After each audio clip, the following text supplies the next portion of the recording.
So good morning, everybody in Facebook land. Hello, all Shimula fans of Dawn Parks and Liz Kitchell. How are you today? Hi, Dawn. Hey, how are you?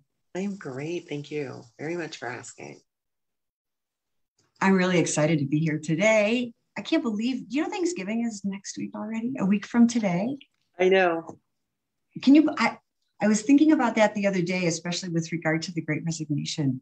Now's the time when people are going to be thinking about, man, I wish I had more time at home like I did last year during COVID, because none of us were going anywhere. We weren't doing anything. We were preparing for things like Thanksgiving because work was so weird. Do you remember? It was so weird.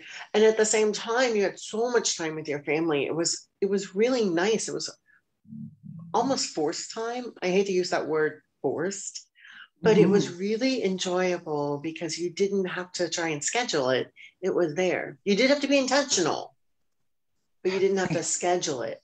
Yeah. right, right. Yeah, it's so hard. It's just so hard to believe that we've been kind of in this. We're not as locked down as we used to be, but we certainly still are a bit locked down. But so many of my friends have really been redesigning their life right now. They're living differently on their, that they're taking their budgets and thinking differently about budgets, and they're thinking about retiring. And because a lot of my friends, are in their 60s, wanting, like, do they hang on till they're 65? Do they jump now? What should they do? Do you have a lot of friends that are reconsidering, Liz? You know what's As part of the really, I have a lot of friends that are getting buyout options from their oh, employer. So they're mm, having to face decisions like, can I retire? Can I take this package? And some mm, of them had to say, oh my gosh, if it was 4 years from now, I would do it because my kids are in college, but I can't do it yet.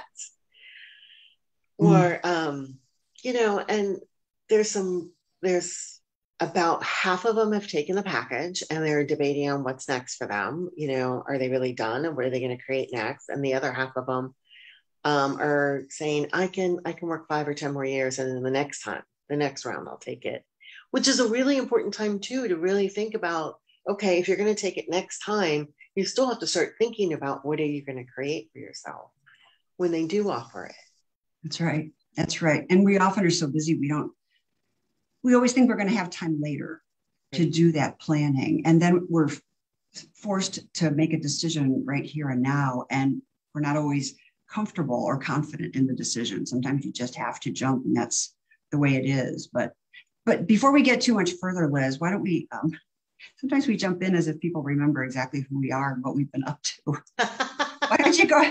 Why don't you take a minute and introduce yourself and introduce Shimula, and then we can get into our Yeah, that's topic for great. the day. So I am Liz Kitchell with Shimula, and I've worked in the financial industry over 25 years. And interestingly enough, I was a financial advisor and trained and coached financial advisors.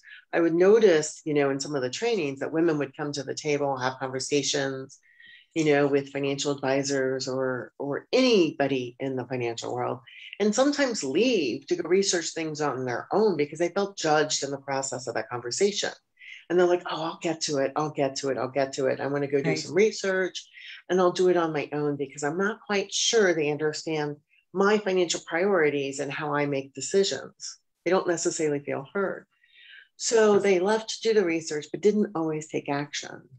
Now, those same women are between the ages of 45 and 65. And they're like, oh my God, I'm running out of time. I'm running out of money. And they often have conversations with financial professionals that say, you're going to have to work until you're 80.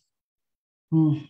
And they don't want to hear that. And so what Shimula really does is we go, well, what if there's another way? Let's go around and take a look at this and take a look at you, your situation, and what some other ways might be. So, Dawn, you want to introduce yourself? Yeah. Sure. So, yeah, Dawn Parks, I'm the CEO and co founder with Liz on this wonderful journey of reinventing our relationship to money.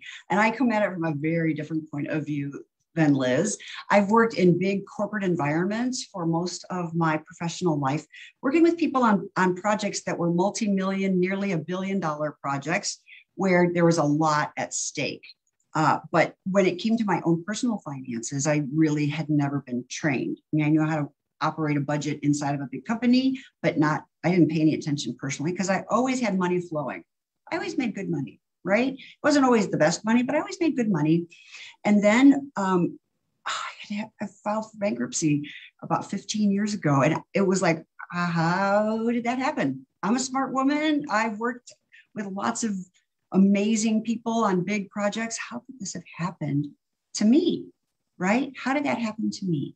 And I realized that there was so much that I needed to learn. And as I was learning all of the things that I had missed, everything about 401k matches being as strong as they could have been, and compound interest, and living in the moment, and buying houses that have no value after the 2008 crash, right?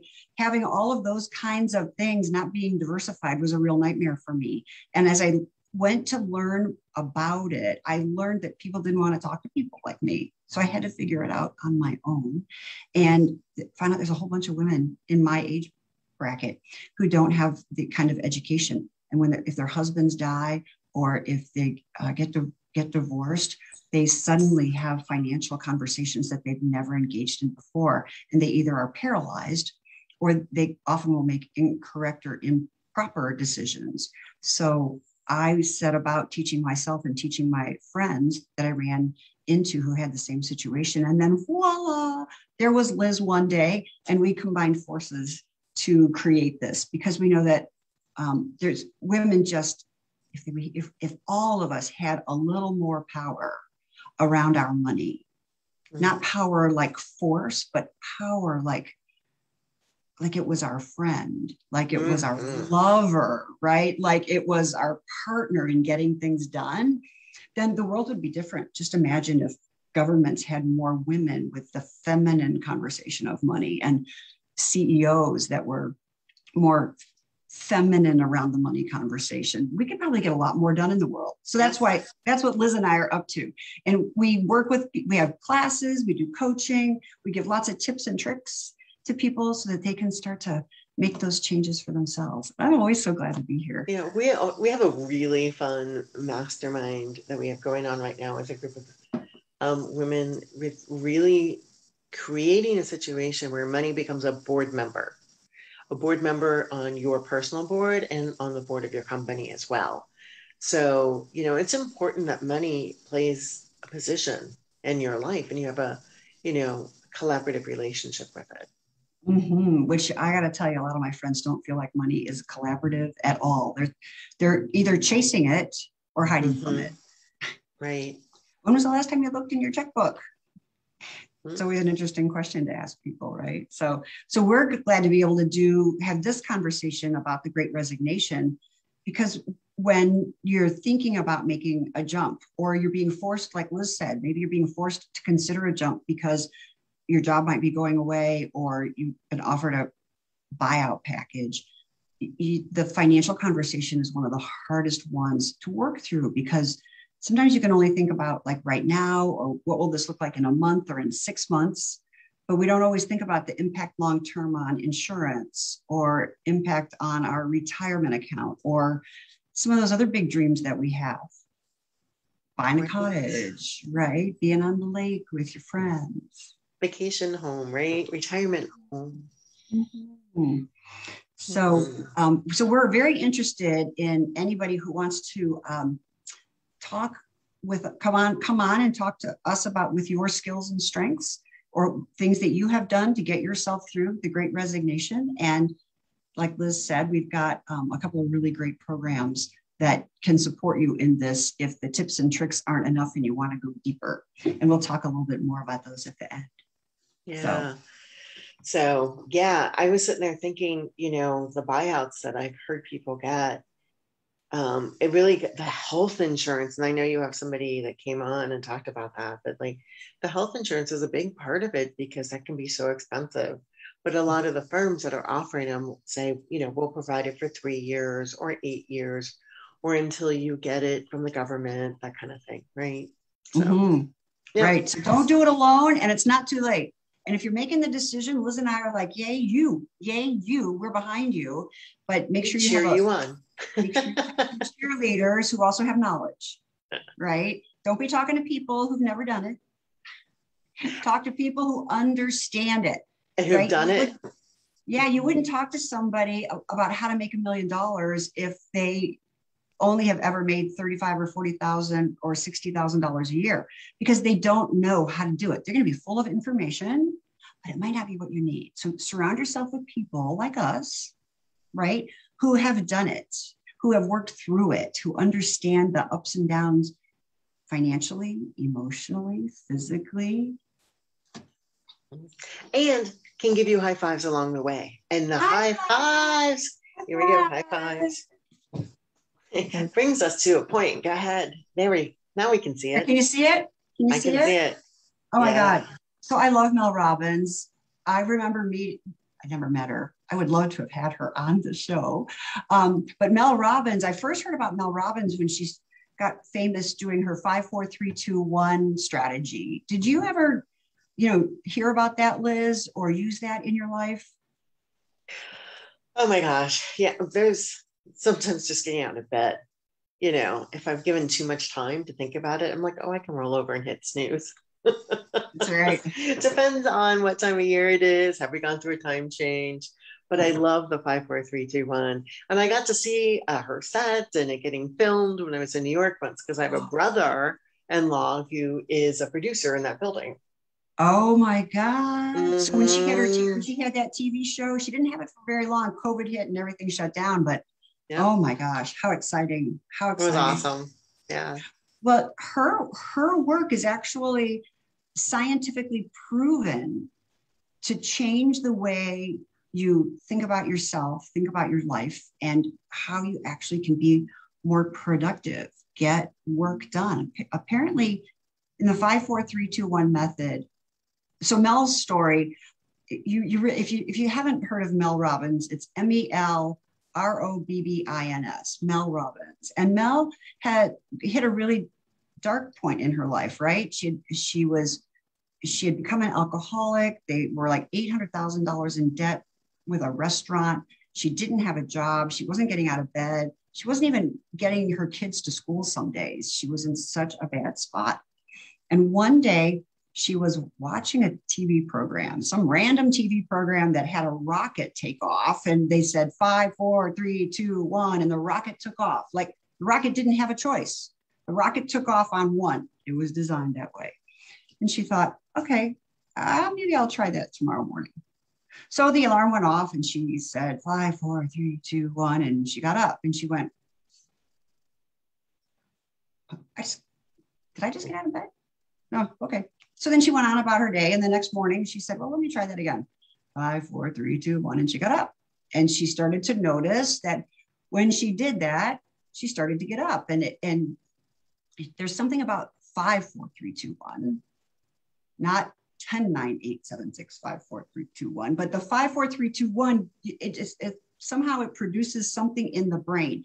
And she's got all of the research in her books about the 5, 4, 3, 2, 1 process and how it, I'm not a neuroscientist, but somehow it shifts something in the brain and it actually allows you to start to create a new habit.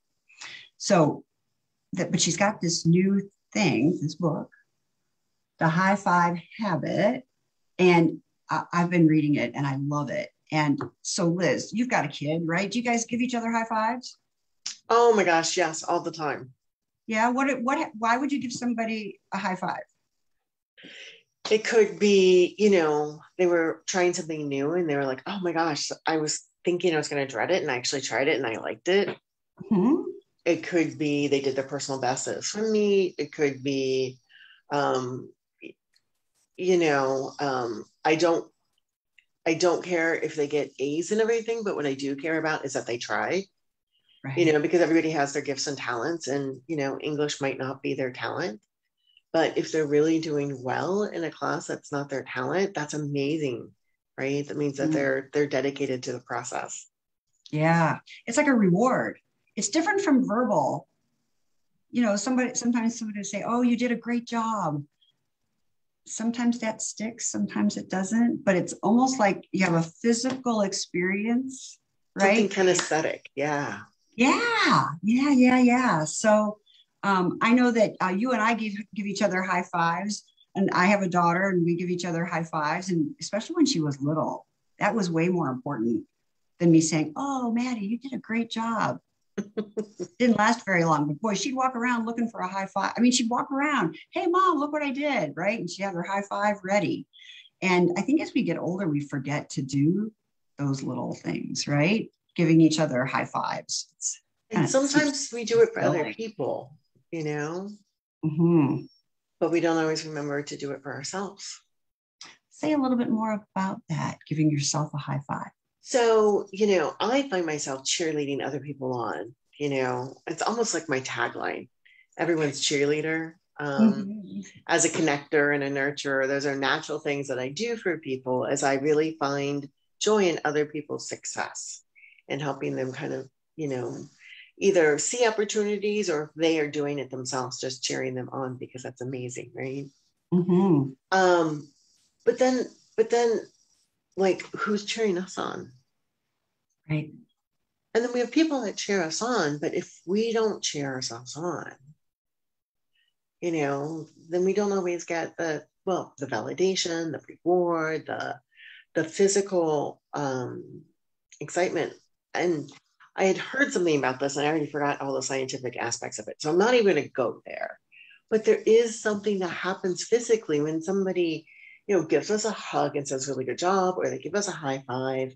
And it's very fulfilling. Yeah. And you know, what you were saying about how we don't always give ourselves the validation, right? To celebrate ourselves.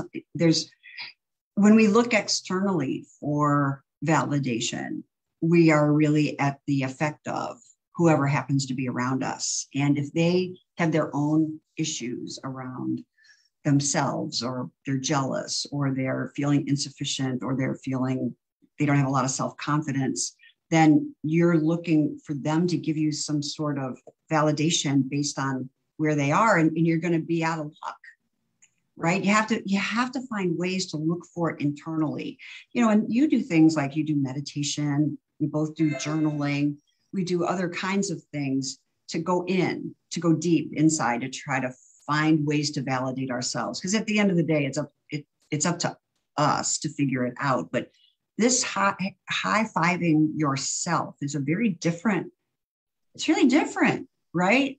Mel talks about how she was having a really bad morning. She got up one morning, and I could read all of it, but the point being, she got up, her hair, she was tired, she was grumpy. She saw her hair was a disaster. She still had her retainer in her mouth. She noticed that her body's not quite as symmetrical as she would like it to be. You know, certain body parts are higher or lower or bigger or rounder or whatever, right? And she saw that in the mirror and she was like, ugh. Like that's her first thought in the morning. The first thing you get out of bed, you go into the bathroom, the first thing you see is yourself just out of bed. How depressing can that be? I know that I don't wake up looking model-like. Even after hours, I don't know that I look model-like, but certainly first thing out of bed, I don't, right? And what's your first thought when you see yourself in the mirror in the morning? It's like, that. So she gave herself a high five in the mirror, right? She kind of, see if I can do it, like high five in the mirror. And she realized that as soon as she gave herself that high five in the mirror, she couldn't think about her hair and her retainer and her body. She just was like, come on, you got this.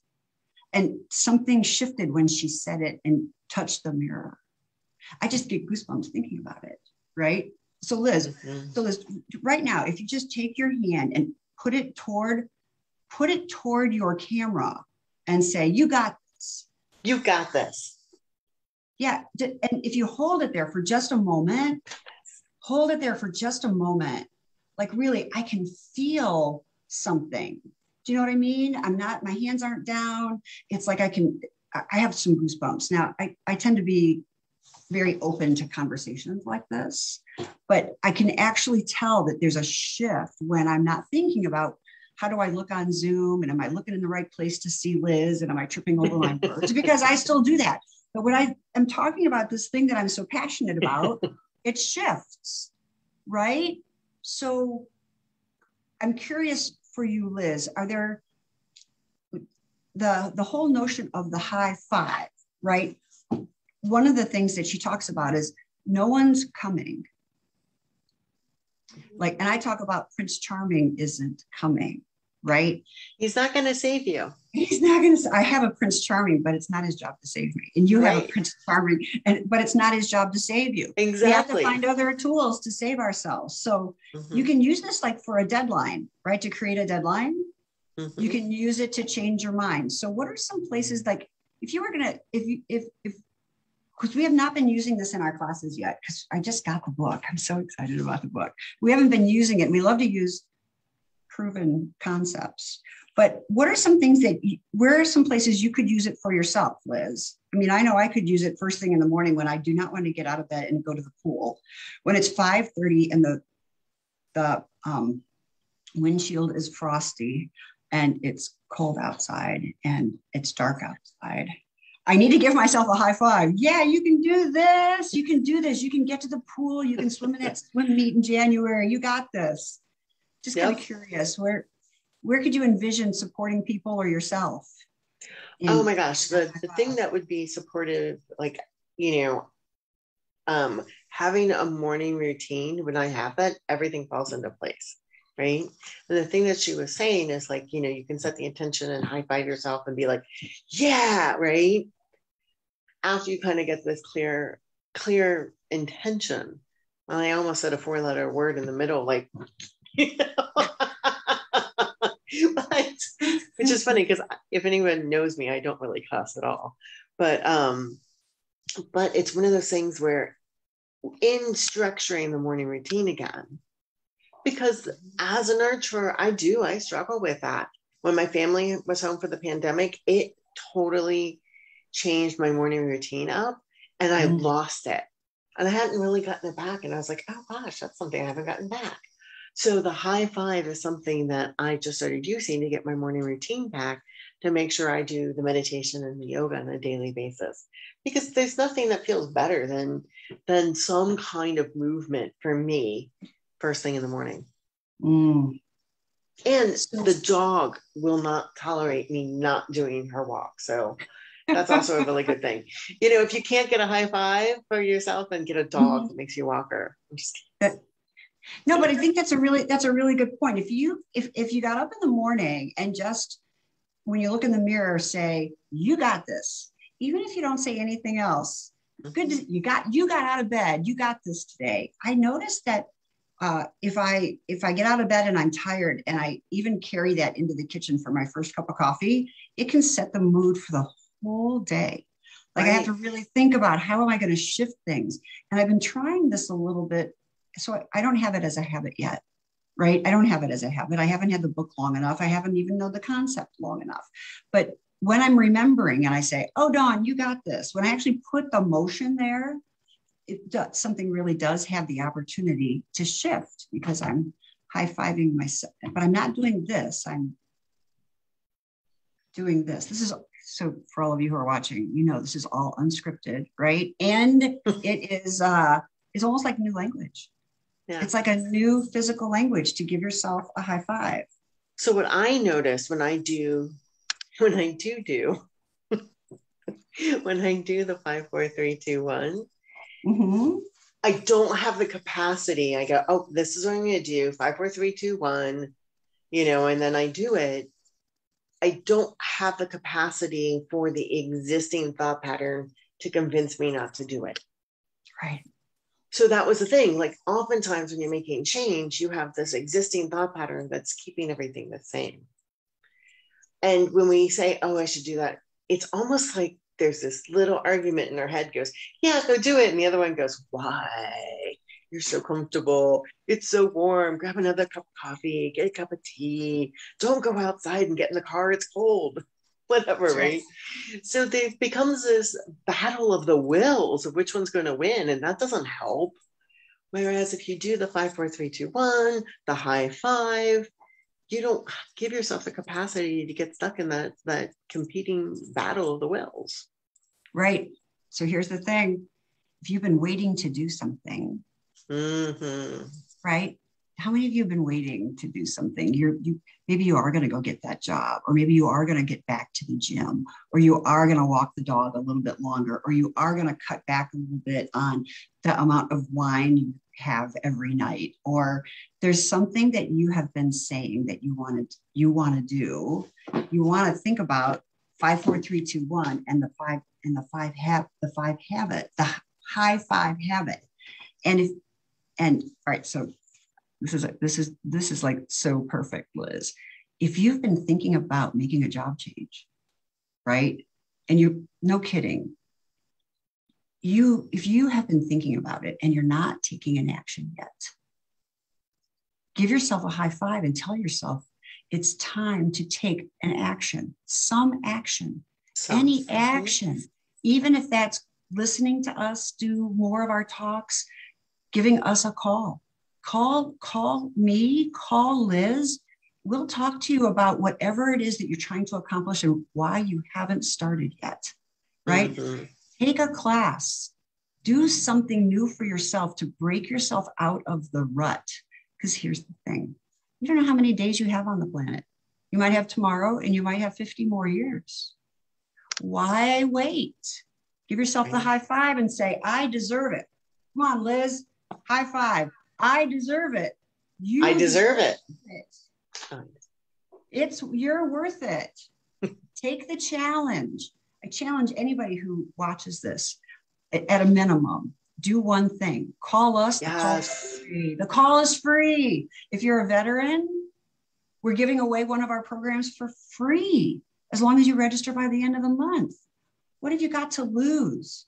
Now's the time. Now's the time. Don't wait until New Year's when you have some sort of resolution that you want to deal with. Now's the time to be thinking about that, right, Liz? What else do you want to say about our classes I'll tell you, we have an amazing process to really get clarity around the pre-planning. So if you're in a job and you're like, you know what, I get this idea. It's too late for me to go after this idea. It's not too late. You just don't feel confident yet, right? So there are some steps to do some pre-planning. And that's what we have. We have some brilliant classes or exercises that can help you with the pre-planning so you are confident in how much resources you need. You are confident what are your first couple steps. You're confident in the direction that you're going in, and you build this roadmap. So, you don't have to do it alone, one, right? And you don't have to jump and then expect the world to just show up underneath you. You can do some contemplation. You can do some searching and planning to build that roadmap so you can get there. And then you get the high fives along the way. Oh, lots of high fives along the way, right? I feel like I'm doing an exercise program all of a sudden. Well, we have these community-based programs where you do the courses online at your own pace, where you download the videos, you do the workbooks, but then you come into the community of cheerleaders, people who are on a path. They're on a different path than you, but you get to share your ideas. You can ask them questions, listen to what they have to say. You can support them in what they're up to. We've had people create one of our participants has created 5 new successful streams of income. Another one has a very solid full-time business and is in the process of buying some coffee shops. Never even occurred to them that they would be doing that, but they came and they contemplated in a really safe space and have now taken their lives to a whole new level that they hadn't considered because the people around them aren't organized to support them in a new dream. And we have ways of helping you do this without blowing up your life. Unless, of course, blowing up your life is your objective. Then I know how to do that. This can keep everybody in their life. But if you really want some experience blowing it up, like with intention. Right. 15 years ago, between bankruptcy, I said, let me get a divorce. I wound up moving my daughter to another city, all in the space of 12 months. Right? But it works. There's ways to do it if that's what you need to do. If your life pre-planning is good on what you want the outcome to be, no matter what it is, small shifts or blowing up your life. Right. So I'll be sure to put everything into the chat about this, Liz, like where they can find more information about us. But shimula.com has the classes. You can contact us at shimula@gmail. And we'll put a link to our calendar into the chat as well. But thanks everybody for being here. Thank you.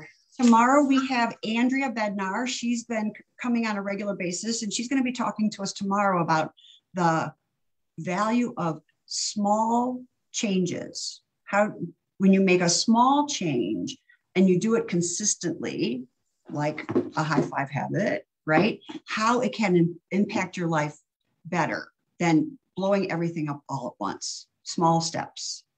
So thanks everybody for being here. Thank you, Liz, for being here. Thank you, Dawn.